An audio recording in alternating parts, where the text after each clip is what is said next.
प्यारी सी मोहब्बत की अनोखी कहानी, इसमें शरीफ सा राजा नटखट सी है रानी।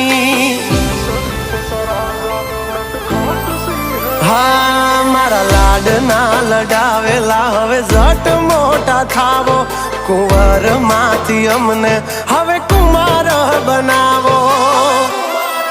हाँ उमर थई 18 हवे विवाहनु विचारो, वहु राणी थईने वाली मारा खोरडे पधारो।